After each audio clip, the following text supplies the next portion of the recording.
What are the causes of depression in the Philippines according to studies? Karamihan, family and social issues. Di pagkakaunawaan sa pamilya at sa mga kaibigan, relationship and bullying among teens. Yung nape-pressure ng barkada, at idagdag na natin ang religious bullying, yung mga lagi na lamang sinisita, binabantayan at sinasakal ng mga relihiyoso. Natural disasters, of which we have abundance of, ay dahilan din ng napakaraming depression. Depression ng mga survivor at depression ng mga social workers at ibang kamag-anak na nagsusuporta sa mga survivors. According to studies, one great cause of depression in our country is traffic and poverty, including academic work. Paano ba nalalaman at nasusukat o nahahalata ang depression?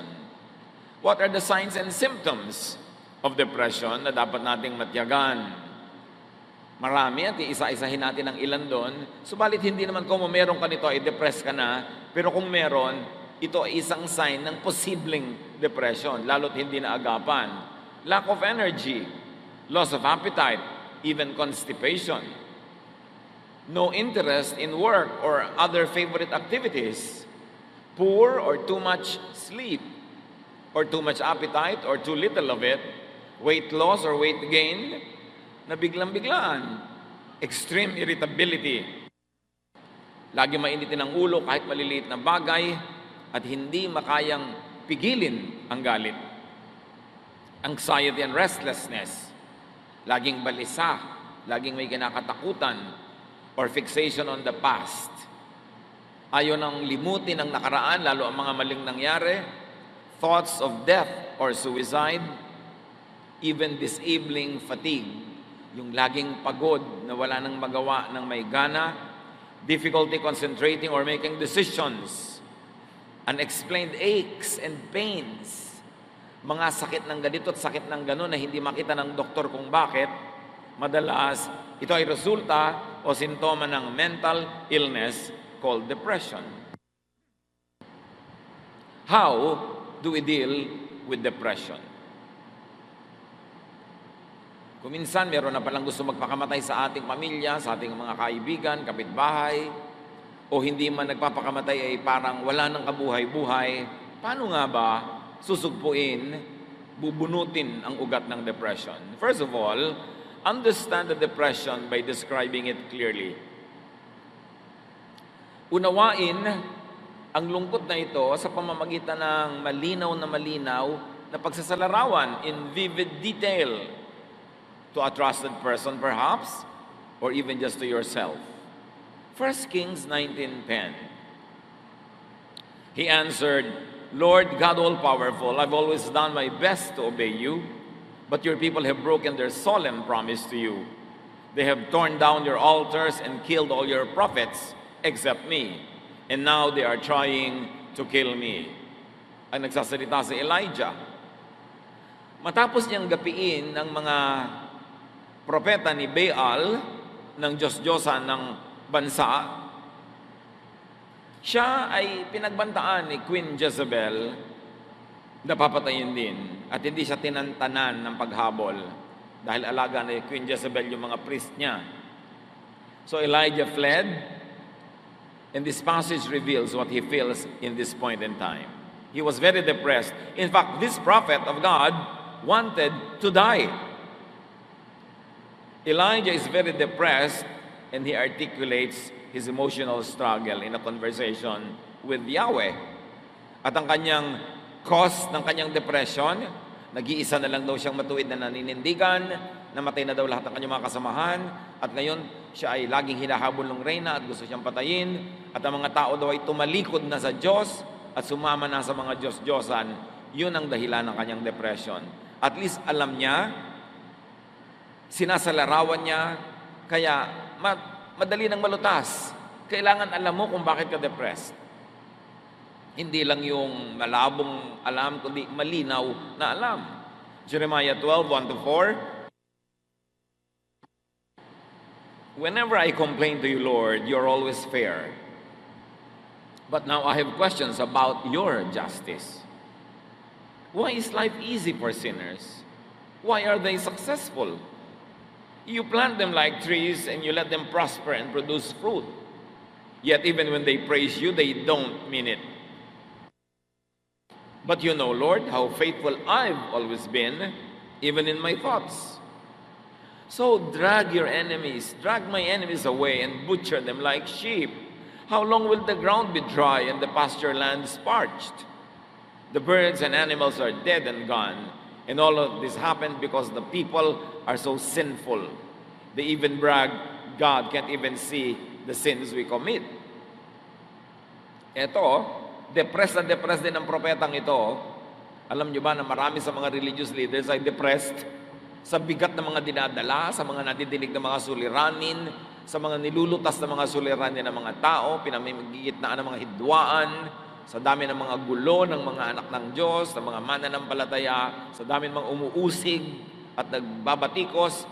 Marami, in fact, according to studies, kahit sa Pilipinas, maraming religious leaders are seeing psychiatrists. Kasi mabigat ang dala. Itong si Jeremiah was depressed and he expresses the cause of his depression. Kaya pala siya labis-labis na nalulungkot at nade-depress. Bakit daw yung masasama ang umaasenso? Bakit daw yung masasama ang sasarap ng buhay? At yung mga makadiyos tulad niya ang siyang nahihirapan. At ito ay idinaing niya, sinabi niya ng walang kagatol-gatol kay Yahweh. So alam niya kung bakit siya depressed. At sinasabi niya yon.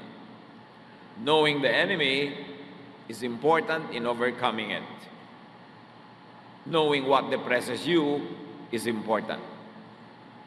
Kung meron sa atin, naway wala. But according to statistics, meron dapat. Kung meron sa ating nade-depress, unawaing mabuti kung bakit. Alamin ang dahilan. Sabihin mo sa malinaw na salita, kahit sa sarili mo lang manalamin ka, nalulungkot ako, nade-depress ako kasi ganito, ganon. At kahit na yung dahilan mo ay walang kwenta sa tingin ng iba, may kwenta yun sa'yo, kaya ka nga nade-depress. Katulad dito, itong si Jeremiah, ang mismong ikinaka-depress niya, sabi sa Diyos, nasa na inyong katarungan?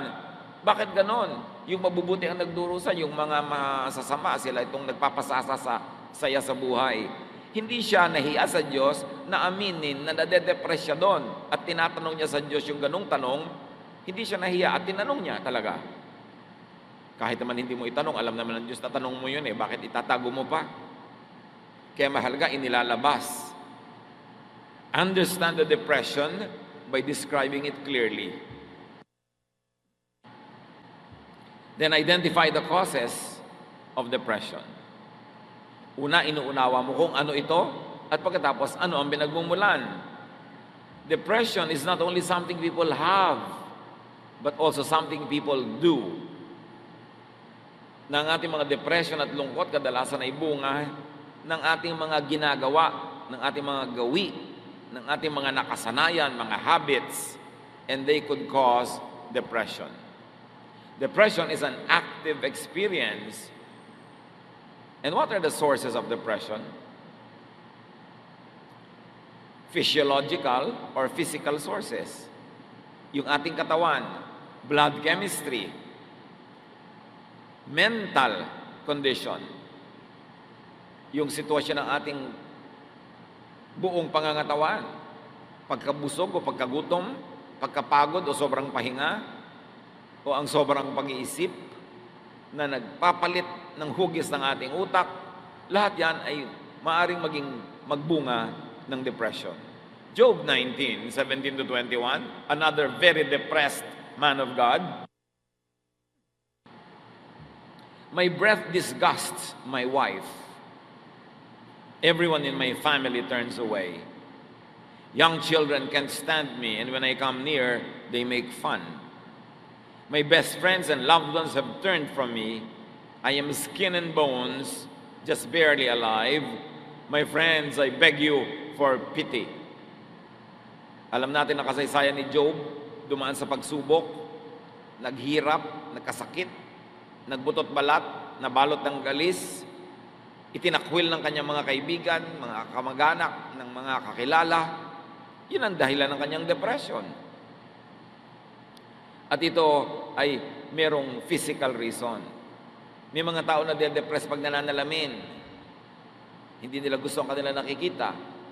Merong nade-depress sa mga nangyayari sa kanilang katawan. Pagka may umiidad ang mga tao, kuminsan nade-depress din dahil bakit lumihina na yung katawan nila, nakakaramdam ng ganito at ganyan, nakakakuha siya ng description.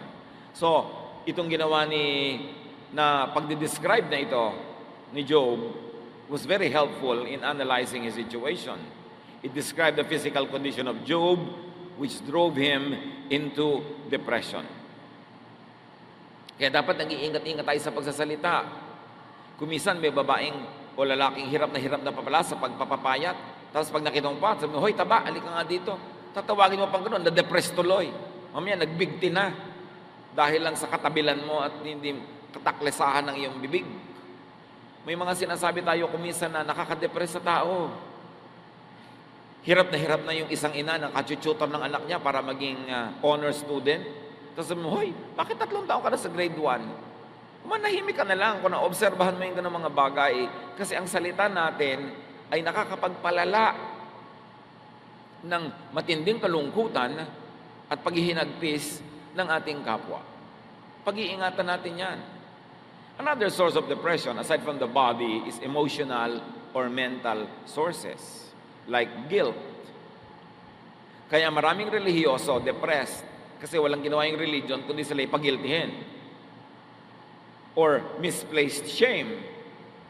Hiyang-hiya sa mga bagay na hindi naman nakakahiya, pero hiyang-hiya. Or fears and suppressed feelings.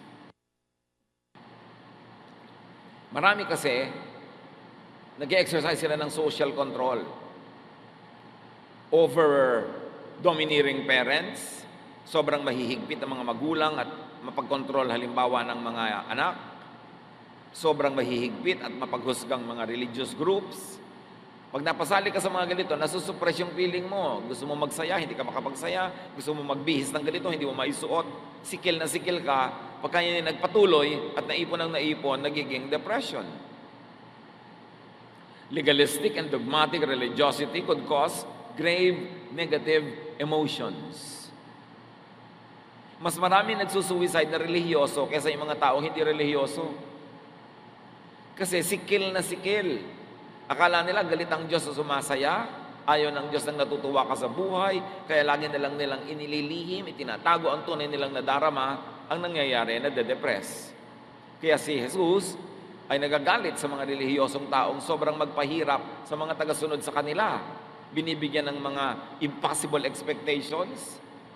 Matthew 23:4, sabi ni Jesus, ang ganito daw ng mga religious leaders, they pile heavy burdens on people's shoulders and won't lift a finger to help. Sa 1 Samuel 18, 6-11, dito ay i-describe kung paano pinuri ng mga babae sa Israel ang mga nagawa ni David sa giyera na insecure tuloy itong si Haring Saul. David had killed Goliath, the battle was over. As the enemy went along, women came out of each Israelite town to welcome King Saul. They sang, Saul has killed 1,000 enemies, David has killed 10,000. This song made Saul very angry, and he thought, they are saying that David has killed 10 times more enemies than I ever did. Next, they will want to make him king. Saul never trusted David again. Nakita nyo, dahil sa kanta ng mga kababaihan na yon na insecure yung king, at napahamak din si David. Meron kasi mga tao hindi nag-iingat sa sinasabi nila. Huy, bakit ang ate mo mas mataas ang grade kesa sa'yo? Nakaka-depress ka na pala. Bakit mas maganda siya kesa sa'yo? Bakit ganyan? Yung mga pinsan mo successful, ikaw hindi. Comparisons. So these women were comparing David and Saul. Verse 10, the next day the Lord let an evil spirit take control of Saul, and he began acting like a crazy man inside the house. David came to play the harp for Saul as usual, but this time Saul had a spear in his hand. Saul thought, I'll pin David to the wall. He threw the spear at David twice, but David dodged and got away both times. So meron daw masamang espiritu na pumasok dito kay Saul Kaya sinikap niyang sibatin itong si David 2 ulit. Hindi lang nga siya nagtagumpay. Pero kung nagtagumpay siya, napatay niya. Note that the evil spirit here could refer to ancient way of describing depression. Wala kasing salita yung mga ancient people ng salitang depression. So sa kanila, pagka yung nade-depress yung tao, gumagawa ng mga bagay na ngayon ay alam natin ginagawa ng depressed people, sinasabi nila, may masamang espiritu. Hindi laging literal ang masamang espiritu. Kulang lang sila ng kaalaman sa siyensya para i-describe clinically yung nangyayari. Kasi para naman talagang tinitirhan ng demonyo, yung grabe ang depression. Kung hindi pinapatay ang sarili, pumapatay ng iba. So identify the cause or causes of depression. In Saul's case, it was envy. Envy that was encouraged, nurtured by these women who were singing songs that made the king insecure. Meron silang pananagutan doon kung bakit nagkaganon din yung hari. Another way to deal with depression is to uproot the causes of it. 1 Samuel 16, 14-19. The Spirit of the Lord had left Saul, and an evil spirit from the Lord was terrifying him. In other words, peaceful thoughts were not in his mind anymore, and he was filled with very troubling, depressing thoughts. It's an evil spirit from God that's frightening you, Saul's officials told him. Your Majesty, let us go and look for someone who is good at playing the harp.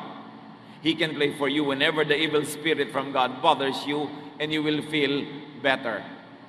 Dito maraming naguguluhan na nagbabasa ng Biblia, bakit daw pinapayagan ng Diyos yung evil spirito na maglabas-masok kay Saul? Terminology nga ng mga sinaunang tao for depression. So nung umalis sa kanya ang matino at tahimik na pag-iisip, syempre ang pumalit, magulo at violent na pag-iisip. At sabi ng kanyang mga tauhan, maghahanap po kami ng musikero, yung magandang tumugtog. At kung kayo ay ginugulo ng espiritong yan sa inyong utak, tutugtog siya at kayo mapapayapa. All right, Saul answered, find me someone who is good at playing the harp and bring him here. A man named Jesse who lives in Bethlehem has a son who can play the harp. One official said, he's a brave warrior, he's good-looking, he can speak well, and the Lord is with him. Again, the evil spirit is thought to be the cause of the king's bad mood. The evil spirit could actually be depression. All the signs, the clinical signs are there. And the ancients thought that playing musical instruments, seeing beauty, and hearing good speech could drive away evil spirit.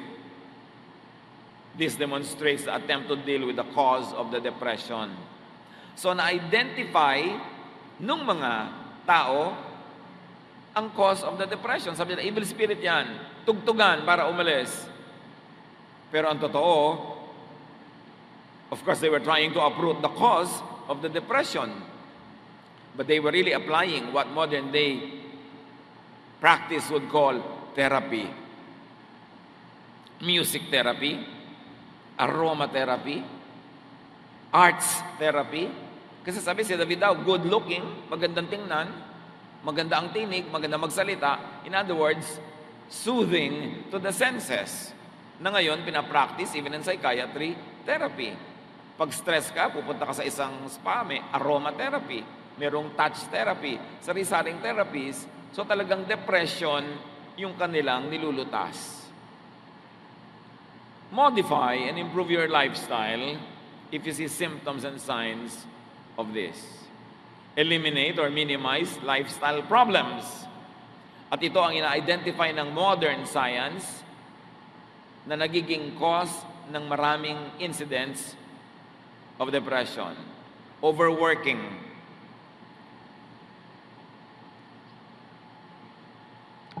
Yang walang tigil na pagtatrabaho, nakaka-depress. Hindi mo na alam, depressed ka na pala. Kaya inutos ng Diyos, kailangan may pahinga bawat linggo. Huwag kang magmimintis ng pahinga. Pag nasobrahan ka ng pagod, pwede ka ma-depress. Lack of exercise. Yung laging ayaw kumilos, laging tinatamad, laging nakatihaya, nakataob, nakatagilid, nakatiwarek. Pwede yan mga kandidatang ma-depress. Kasi dapat ikinikilos mo ang iyong katawan para mag-circulate ang iyong dugo. Procrastination.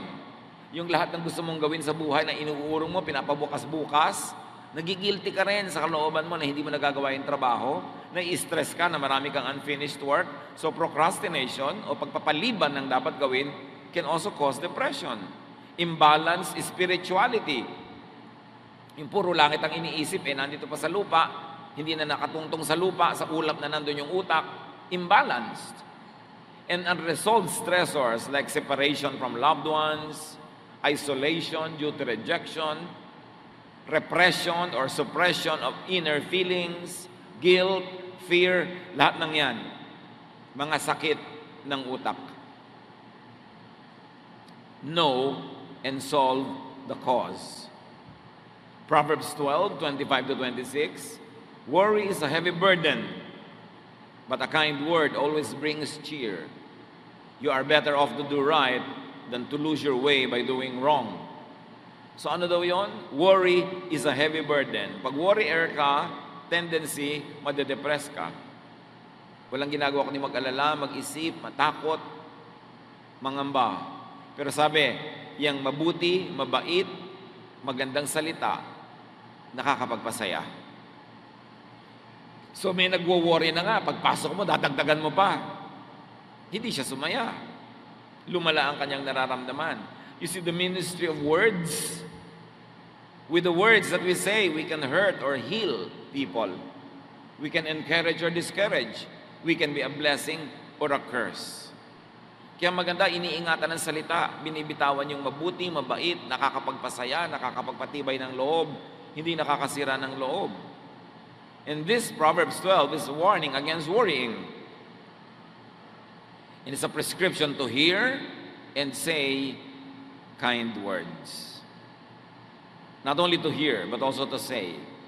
Pag tayo ay nagsasalita ng mababait na mga pananalita, nakakapagpagaling ng damdamin, nakakapagpasaya, nakakapagpatahimik, tayo may nakikinabang kasi tayo man ay natatahimik at napapayapa. Ang hindi alam ng mga mahilig manakit sa pamamagitan ng salita ay una na nilang sinasaktan ng sarili nila bago pa man nila masaktan yung kanilang kausap. Because you keep what you give away. Ang ginagawa natin sa kapwa, tumatalbog at bumabalik sa atin. Kaya ang bawat pananakit natin, nasasaktan din tayo. Meron tayong Espiritu ng Diyos na nakatira sa ating puso na pag may ginagawa tayo at sinasabing hindi maganda, ay una nang nasasaktan yung Espiritong nasa ating puso. Tayo ang unang nadadawit. Tayo ang unang nasasaktan. Proverbs 23:4, be wise enough not to wear yourself out trying to get rich. Sa niya, magpakatalino, huwag mong gasgasin ang iyong sarili sa pagpapayaman. Hindi ito warning against getting rich. It is warning against wearing yourself out trying to be rich. Hindi yung pagyaman ang minamasama dito, kundi yung pagpatay mo sa sarili mo, yumaman ka lang. Kaya kailangan, balanse pa rin. Kahit ka nagsisikap, may pahinga ka, meron kang entertainment, meron kang relaxation, at meron kang giving, meron kang charity, balance ang buhay mo. Proverbs 23:19-21. Listen, my child, be wise and give serious thought to the way you live. Don't associate with people who drink too much wine or stuff themselves with food. Drunkards and gluttons will be reduced to poverty. If all of you do is eat and sleep, you will soon be wearing rags.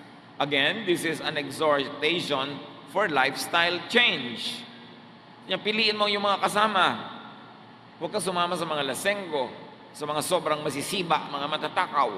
Walang ginawa kundi mag-inuman, magkainan, ipaghihirap mo yan. Sabi ganun, kung tulog ka lang ng tulog, ang susunod mong isusuot at ibibihis, basahan, maghihirap ka. So it's an exhortation to change lifestyle by changing a social life, by changing friends. So eliminate and minimize lifestyle problems. Meron tayong mga depression na dala-dala ng ating social life, dala-dala ng mga uri ng tao na ating sinasamahan, at inilalagay sa ating mundo. Another way to resolve depression is to resolve conflicts. Deal with troubled relationships. Kailangan pangasiwaan na mabuti ang ating mga relasyon na nalamatan, nalagot, nasira, na damage, past or present. Bawat mahal natin sa buhay, bawat nagmamahal sa atin, bawat bahagi ng ating buhay na nalalayo, nagkakasiraan tayo, may epekto sa ating emosyon, kahit aminin natin yon o hindi. Proverbs 17:9, you will keep your friends if you forgive them, but you will lose your friends if you keep talking about what they did wrong. So itinuturo dito, may mga kaibigan ka, may investment ka na dyan, emotional investment, time investment, sometimes financial investment din. Pagkatapos mag-aaway kayo, hindi mo papatawarin, hindi kayo magpapatawaran. Sayang naman ang lahat. Tapos magsisiraan pa kayo. Hindi pa yung pampaganda ng buhay, pampapangit. Kaya sabi, kung hindi mo papatawarin na nagkakamali sa'yo, mauubos lahat ng tao sa mundo mo. Kasi lahat magkakamali rin. Panapanahon lang. At mawawala lahat ng kaibigan mo pag ipinamamalita mo lahat ang mga mali nilang ginagawa. Ang ibig sabihin lang, magpakatino ka.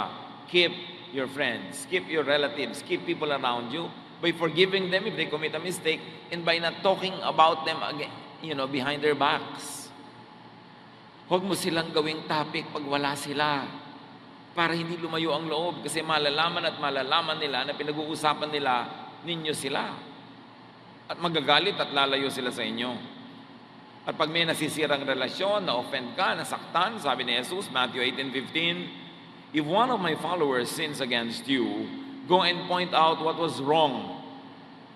But do it in private, just between the two of you. So sabi ko nun, pag kami nagkamali sa'yo, kausapin mo ng pribado, sarilinan, kayong dalawa lang. Para makapagpaliwanag siya, maintindihan mo. Kung mali siya, makahingi siya ng tawad.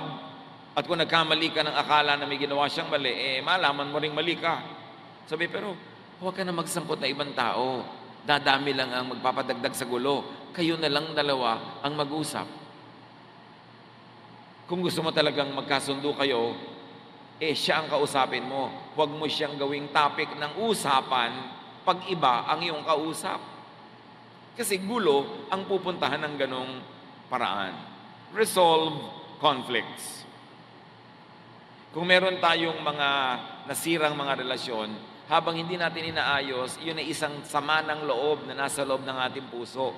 Can you imagine? Sama, tapos nasaan? Nasa loob. Sino ang masisira? Di ikaw, sama ng loob. Kaya yung may sama ka ng loob sa tao, hindi mo pinagtatapat, hindi mo sinasabi, hindi siya nagkakaroon ng pagkakataong ipaliwanag ang kanyang sarili o kaya ay humingi ng tawad. Kim mo yung sama ng loob. Sino sisirain nun kundi ikaw? At pagka yun ay ipinaghalo-halo mo pa yung mga iba pang mga pinag-usapan na natin na cause that depression, ikaw talaga ay madedepress. At sometimes, wala kang kamalay-malay, ano ba talaga ang tunay na dahilan? Bakit ka matamlay? Bakit ka walang sigla? Bakit ka natatakot? Bakit ka bugnutin? Yung pala, may depression. A sure way to deal with depression is to do good. Gumawa ng mabuti. Affirm and improve your self-worth and that of others. Make yourself and others feel good. Connect with positive people and feelings. Give yourself and others pleasure and satisfaction. Make yourself and others happy. Sa madaling salita, iwasan o bawasan o tanggalin ang depression sa pamamagitan ng kaiga-igaya, masayang pakiramdam. Pasayahin mo ang iyong sarili, pasayahin mo ang iyong kapwa, at sa climate of happiness, you will thrive. Your emotions will heal. The best part of you will come out. and you will be a good product of God's work. Proverbs 14:22, you will earn the trust and respect of others if you work for good. If you work for evil, you are making a mistake. Lagi kang gumawa ng mabuti. Yan ang tamang gawin. Pag may ginagawa kang hindi mabuti, nagkakamali ka sa landas na yung tinatahak. Kasi lahat ng itinatanim ay inaani. At lahat ng inaani, nagbubunga talaga yan. Dumadami. So magtanim ng mabuti para umani ng mabuti. Ang itinatanim nating masama, inaani din natin sa ating buhay. Magandang ministry to make yourself and others feel good, not feel bad. May mga tao, ang gifted sila at making people feel bad. Pinapalungkot, nilalait, minamaliit, iniinsulto, kinakawawa, sinasaktan. Hindi yun ang makadiyos na paraan ng pamumuhay at pakikipagkapwa. Sabi sa Ecclesiastes 8:15, so I think we should get as much out of life as we possibly can. There is nothing better than to enjoy our food and drink and to have a good time. Then we can make it through this troublesome life that God has given us here on earth. Sabi niya, alam niyo kung ano ang aking natanto? Dapat matanggap mo mula sa daigdig, mula sa buhay, mula sa langit, ang lahat ng pwede mong matanggap na magagandang bagay. Wala nang hihigit pa na karanasan kaysa masarapan ka sa iyong pagkain, sa iyong iniinom, at masayahan ka sa dumadating at dumaraang oras. Sabi ganon, pag masaya ka, pag nag-e-enjoy ka, malalampasan mo ang lahat ng hirap dito sa mundo. Sabi, napakahirap ng buhay, sabi ni Solomon, maraming pagsubok, maraming sakit, pero kailangan para ka mag-survive, may enough deposit ka of happiness in your heart. Kasi maraming magwi-withdraw dyan. May mahal ka sa buhay na mamamatay, mayroong magkakasakit, may mapapahamak, may mapapariwara, mayroong mabibigo. At pwede mangyari rin yun sa iyong buhay. Pwede kang malugi sa negosyo, dapuan ng sakit, madapa, masagasaan. Pwede kang iwan ng pinagtitiwalaan mo, iwan ng, o kaya dayain ang iyong pinagtiwalaan. Ang daming pwedeng hampas na dumating sa buhay na ito. Kaya sabi ni Solomon, dapat marami kang inipong saya sa loob ng puso mo. Tuwing kaya mong kumuha ng saya, ilagay mo kahit maliit lang. Pwede kang magsaya, ilagay mo. Meron kang pasayahin mo para marami kang deposit. Dahil hindi titigil ang universe ng kawi-withdraw mula sa iyong bank of happiness. Kung ang konti-konti ng iyong inilagay, inimbak na kasiyahan sa puso mo, sa puso ng iba, ayun, pag dumating ang mga paghirap ng buhay, mga pagsubok, naglalakad sa breakwater, nagtitirintas, wala namang buhok. Nakatingin sa malayo, walang tinatanaw. Hinahanap si Crispin at si Basilio kasi hindi na kaya ang mga dagok ng buhay kasi walang inipon na saya. Kaya mga kapatid, kung may nakikita kayong taong nagsasaya, huwag niyong itaboy. Huwag ninyong pigilan. Kasi hindi nyo alam kung kakalampas-lampas lang niya sa trahedya at ngayon lang siya nakaka-recover. Tulungan nyo siyang magsaya. Pero siyempre, sa pagsasaya naman natin, not at other people's expense. Hindi yung kanta-kanta ka ng karaoke, alauna ng umaga, nabulabog na lahat ng kapitbahay mo. Yung kasiyahan mo, pagdurusa naman ng iba. Dapat, meron ka ring respeto sa sarili. Pero yung pagsasaya natin na hindi naman tayo nagnanakaw sa iba ng kanilang katahimikan, kapayapaan at kasiyahan, Solomon, the wisest man ever, prescribes that. So niya, tuwing kaya mo mag-enjoy ka. Kasi maraming panahon ng lungkot. Maraming panahon ng pagdurusa. So yung pwede ka magsaya ka na. Kasi pag pagdurusa time, hindi ka pwede magsaya. So dapat pag may chance, samantalahin. Do good. Pleasure is an antidepressant. Happiness is an antidepressant. Daig pa niya ng mga pills na nabibili mo pagka meron kang kasiyahan. Kaya pipili-piliin mo rin yung kasama mo sa buhay, yung masaya din kasama. Hindi yung pagkasama mo, ang lungkot-lungkot yung dalawa kasi wala na siyang ginawa kundi magreklamo, umatungal, manira, mamintas, puro negative, mahahawa ka doon. Siyempre, sa mga grabbing depression, seek a spiritual counselor or a specialist doctor. And that is to rule out physical causes and to conduct therapeutic counseling. Pag may nade-depress, ang unang-unang ginagawa ng trained counselor, makipag-interview at alamin kung yung kanyang depression ay chemical or physical. Bago sabihin na yun ay spiritual o emotional. May nai-eliminate. Sabi sa Proverbs 28:26, it is foolish to follow your own opinions. Be safe and follow the teachings of wiser people. So dapat magpa-counsel ka sa spiritual counselor, sa clinical counselor, para malaman kung ano ba talaga yung gumugulo sa iyong buhay. At huwag kang mahiya na magpa-counsel. Pagka nakakakita ka na ng buwan doon sa tasa, pag nakakarinig ka na ng mga umaawit sa iyong tenga na wala naman, kailangan mo ng counselor at huwag kang mahiya, huwag mong itago yan kasi you need help. Hindi mo pwedeng pagalingin ang sugat kung tatakpan mo. Kailangan mo siyang tanggalan ng takip, ibunyag, ihayag, langgasin kahit mahapdi, linisin para gumaling. Pero yung tatakpan, mabubulok sa loob. Kaya kung tayo nade-depress, dapat nating sabihin sa isang napagkakatiwalaan o sa isang spiritual or clinical counselor para tayo matulungan kung hindi na natin kayang tulungan ang ating sarili. People who want to stop taking medication must first consult their doctor. I want to emphasize this kasi may mga tao na mga depressed, meron silang mga iniinom na gamot, kung minsan may biglang magka-counsel sa kanila, ay itigil mo ang pag-inuman ng gamot. Kailangan itatanong mo sa doktor yan bago mo itigil, huwag kang makinig kung kani-kanino. Kasi may mga tumitigil na biglang nasisira ang chemical balance ng kanilang katawan at biglang tumatalon mula sa building. I have a friend who jumped from a building in Europe kasi he was taking antidepressant treatments.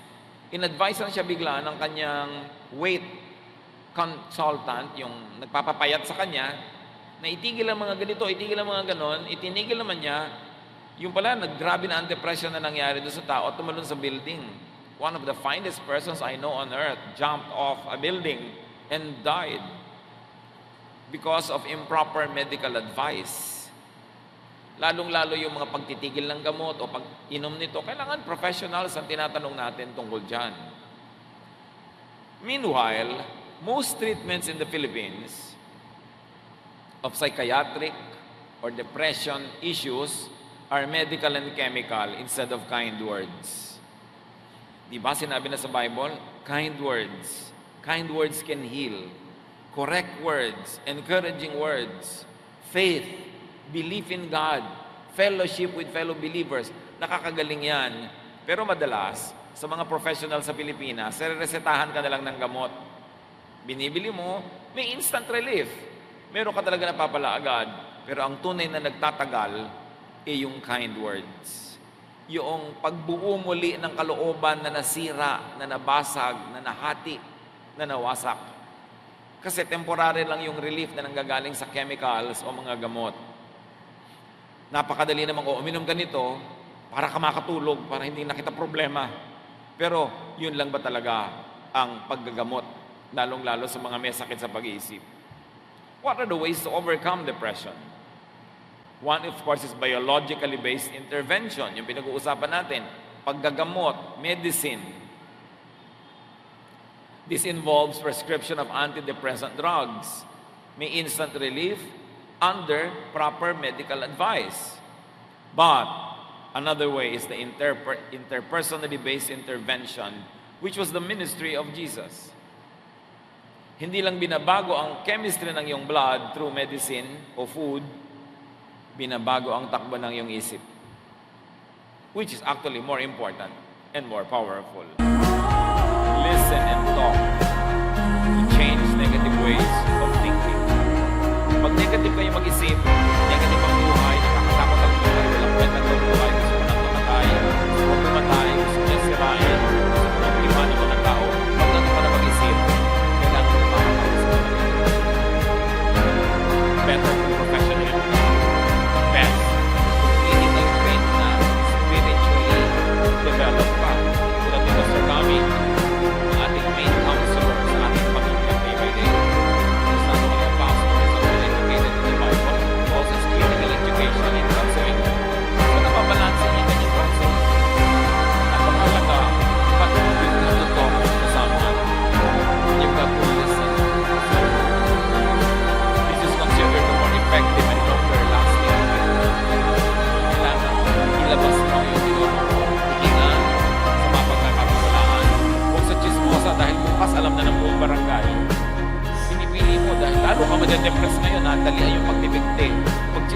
ang napagsabihan mo. Kaya kailangan pinipili mo yan. Pero kailangan, mga kapatid, makinig. Kung madilim na ang takbo ng ating isip, pinagdidimlan na tayo ng paningin, pangit na ang tingin natin sa buhay, wala na tayong pag-asa, puro negative, kailangan baguhin ang pag-iisip. Romans 12:2, be transformed by the renewing of your mind. Kailangang baguhin mo ang iyong ginagawa sa pamamagitan ng babaguhin mo sa iyong pag-iisip. Sa pag-iisip nagsisimula yan, at ang pinamumugaran ng dyablo ay ang ating utak. Lalo naman na yun ang dapat tahanan ng Espiritu ng Diyos, ang ating isip. Eliminate, minimize negative emotions. Pinag-usapan na natin ang maraming pinagmumulan yan. Identify what causes you to be afraid, to be negative, what causes you to think of bad things, to do bad things, and to say bad things. Dapat bunutin, tanggalin sa buhay. And very importantly, rest. Magpahinga. Madalas, nade-depress tayo, gutom lang o pagod lang. Mahalagang nagpapahinga ang tao and let people rest. Pagpahingahin natin ang mga tao. Gusto nilang magsaya para mabalanse ang mga lungkot nila, payagan natin, bigyan natin ng oras, bigyan natin ng lugar, bigyan natin ng pagkakataon. And stop judging, rejecting, and isolating people and yourself emotionally and spiritually. Huwag kayong magtampo ng magtampo, tapos mag-iisa, lalayo sa iba, magmumukmok. Pag nag-iisa ka, madali kang tuksohin ng dyablo.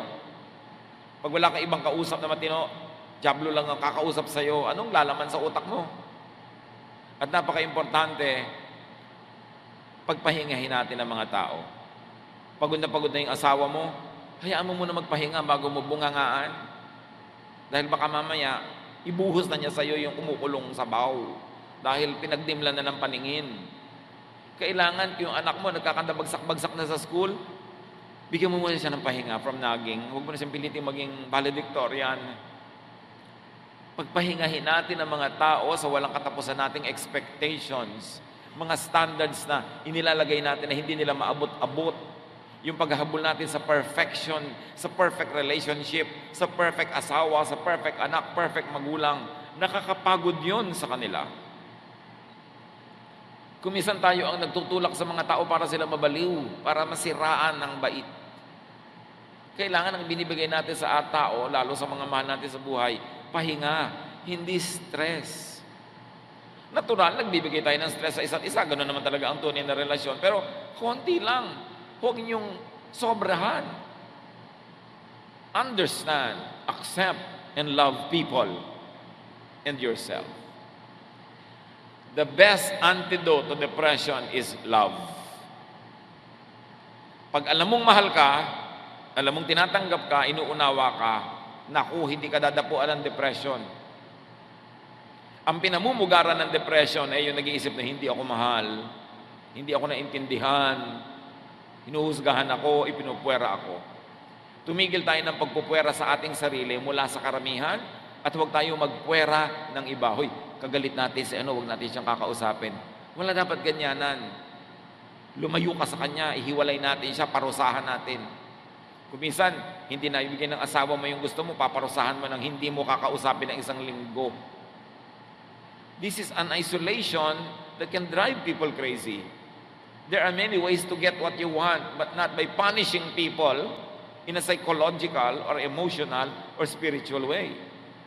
1 Peter 4:8, above all, love each other deeply, because love covers over a multitude of sins. Yan lang naman ay tinuturo ni Jesus. Pag-ibig. Mahalin mo yung nagkakamali, patawarin mo siya. Mamahalin ka rin niya, papatawarin ka rin niya. Tahimik ang mundo. Pero subukan mo huwag magpatawad, hindi ka rin papatawarin. Hindi walang katapusang gera yan. Subukan mo magalit, magagalit din siya. Hindi walang katapusang stress. Is this the way you want to live? Dapat nababago ang ating pag-iisip, ang ating lifestyle, ang buhay natin araw-araw dahil kay Jesus. Dahil sa pag-ibig niya, hindi tayo dapat lagi natatakot. At ang mga anak natin hindi natatakot na i-reject natin dahil alam nilang mahal natin sila. Ang mga kapamilya natin hindi natatakot na itatakwil natin dahil alam nilang kahit anong mangyari, mahal natin sila. 1 John 4:18, there is no fear in love. But perfect love drives out fear because fear has to do with punishment. The one who fears is not made perfect in love. Pagka daw may natakot, nabubuhay sa takot, na-stress, nade-depress, nagkulang ang mga tao sa paligid niya ng pagmamahal, ng pag-unawa, ng pag-abot sa kanya. Dahil kung siya ay nananalig at alam niyang mahal siya, hindi siya matatakot. At yan ang lagi sinasabi ni Jesus, do not fear. Do not fear. Why? Because I love you. Because God loves you. So why will you be afraid? Huwag nating gawing ministry na manakot at magparusa. Mga kapatid, listen, magparusa. Marami sa atin mahilig magparusa. Hindi mo ibinigay ang gusto ko, paparusahan kita. Hindi kita kakausapin. Hindi ako sasagot pag nagtatanong ka. Hindi nasunod ang gusto ko, paparusahan kita. Hindi kita babatiin sa birthday mo. Tanggalin natin mga kapatid yung hilig magparusa. Kung meron mang dapat magparusa at may karapatan, Diyos lamang. Pero nagmamahal nga siya, hindi nga siya nagpaparusa, nagpapatawad nga. Tapos tayo pa ang magpaparusa. Sino ang sa ngayon ay pinarurusahan nyo? Maaaring nagkamali sa inyo, isang masungit na tiyan nung araw, ngayon matanda na, pinaparusahan nyo ngayon, hindi nyo pinapansin. Mahilig tayo magparusa. Sabi ni Lord, vengeance is mine, I will repay. Huwag tayong mahilig magparusa kasi pag may pinaparusahan tayo, nagdurusa din tayo, di man natin aminin. Whenever we cause heartache in someone's life, we are hurt as well. So have more of God. Enjoy God. And let people enjoy God. Psalm 42 says, as a deer gets thirsty for streams of water, I truly am thirsty for you, my God. In my heart, I am thirsty for you, the living God. Sabi nung kanta, as the deer panteth for the water, habang yung usa ay tumatakbo ng habol-habol ang hininga, sabik na sabik, makainom, pants for water, so my soul longs after you. Kung ang ating hahanapin ay Diyos, sa Kanya natin hahanapin ang ating ligaya, ang ating saya, ang ating kapayapaan, at Diyos ang ipapakilala din natin sa kapwa, at pagiging maka-Diyos ang paraan ng ating pakikipagkapwa, mawawala o mababawasan ng sobra-sobra yung depression na yan. So overcome depression with positive emotions, with loving attention and embrace, with the real personal ministry of Jesus. God does not want you depressed. God wants you to be happy. Dear Lord, siyasatin niyo po ang aming puso. Kayo na nakakikilala sa amin. Kayo na dakilang manggagamot. Nawa sa maikling panahon na ito ay naliwanagan kami sa very real and very dangerous issue of depression in our midst. Tingnan niyo po kami kung kami ay may depression. Kilalanin namin ito. Ipagtapat, sabihin sa inyo at sa mga may kakayanan na tulungan kami. At ang aming sarili, ituwid din namin, Panginoon. Bunutin namin ang mga negative thoughts and negative feelings na nagbubunga ng negative actions, na sa kapwa ay nagbubunga naman ng negative reactions at nagiging chain reaction ito ng paggawa ng masama sa kapwa. Papagliwanagan niyo ang aming isip at palayain kami sa depression na tinatawag ng mga tao sa unang panahon na masamang espiritu dahil halos gawa talaga ng masamang espiritu ang nagiging bunga sa amin. Kung meron sa aming kalagitnaan, Panginoon, na may mga depression, malalalim na mga lungkot, feelings of despair, kawalan ng pag-asa, hipuin niyo po ang aming mga puso. Punuan niyo ito ng pag-ibig ng iyong anak na si Jesus at pagalingin ang mga sugat ng aming damdamin. I like to pray for those who have any form of depression. Meron tayong mga lungkot na malalim, matagal, at nagpapahirap sa ating kalooban, nagpapasikip sa ating dibdib, nagbibigay ng mga takot. I like you to stand, we will pray, and we will ask the Lord, Jesus Christ, our healer, to heal our depression. Yes, Lord, your people are standing up before you because we recognize that you are our healer, you are our counselor, you are our therapist. At nais naming unahin ay ilapit sa inyo ang tunay na nilalaman na aming puso, ang tunay naming niloloob sa mga depression, mga lungkot, mga fears, feeling of hopelessness, feeling of tiredness, emotionally and spiritually. Narito, Panginoon, yung mga anak. Sino pang nais tumayo at magsabi sa Panginoon, I declare before you, O Lord, that I am your patient. I want you to heal me. I want you to touch me. Stand up right now and pray to God. Ask the Lord to heal you of your depression. Ipagtapat kung ano ang nadarama, saan ito nagmumula, kilalanin na ito ay dapat paalisin at itakwil niyo sa inyong buhay sa ngalan ni Jesus. And later on, we will pray together. But right now, seek God's counsel. Seek God's touch. At ilapit ang mga nagiging bunga ng ating depression.